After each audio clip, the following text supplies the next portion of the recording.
ઉમેદવારોની જાહેરાતની સાથે જ ધીંગાણું થવાનો ભાજપને ડર છે। અમદાવાદમાં ભાજપ કાર્યાલય ખાતે પોલીસનો બંદોબસ્ત ગોઠવી દેવામાં આવ્યો છે। ટિકિટની જાહેરાત પછી વિરોધની આશંકાએ સુરક્ષા વ્યવસ્થામાં પણ વધારો કરાયો છે।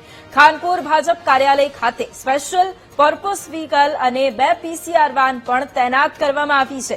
સિવિલ ડ્રેસમાં પોલીસ કર્મચારીઓને સુરક્ષા માટે તૈનાત કરવામાં આવ્યા છે। એક તરફ એક બાદ એક ઉમેદવારોના નામ જાહેર કરવામાં આવી રહ્યા છે, ટેલિફોનિક જાણ કરવામાં આવી રહી છે, પરંતુ તેની વચ્ચે ક્યાંક અસંતોષનો માહોલ પણ ઉભો થઈ રહ્યો છે અને તેને જ લઈને ધીંગાણું થવાનો ભાજપને ડર છે।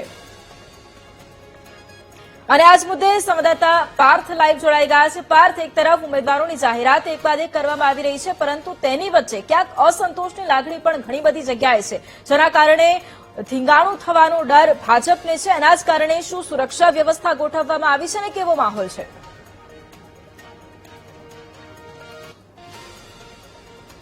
વૈભવી, ચોક્કસથી હજી તો અમદાવાદ શહેરમાં 48 વોર્ડના ઉમેદવારોના નામની જાહેરાત થઈ નથી। પાર્લામેન્ટરી બોર્ડની બેઠકમાં હજી તો ચર્ચા થઈ છે।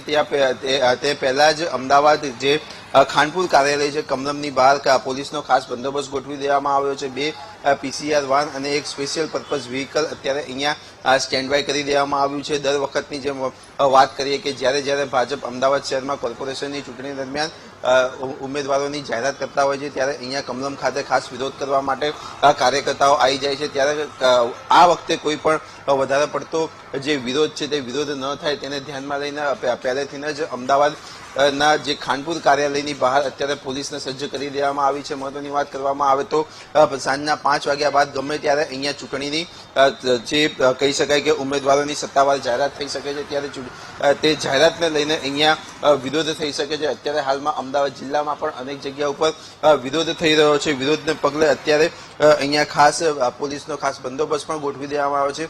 હોમગાર્ડ અને જે સ્થાનિક પોલીસ છે તેને અહીંયા સ્ટેન્ડ બાય કરી દેવામાં આવી છે અને કોઈ પણ પ્રકારનો જે વિરોધ ન થાય તેને માટે પણ હવે અમદાવાદ શહેર પોલીસ દ્વારા પણ ખાસ એક્શન પ્લાન કરવામાં આવ્યો છે। આ ઉપરાંત ખાનપુર કાર્યાલયની બહાર પણ પોલીસનો ખાસ બંદોબસ્ત ગોઠવી દેવામાં આવ્યો છે। જી વૈભવી। બિલકુલ, આભાર પાર્થ તમામ જાણકારી માટે।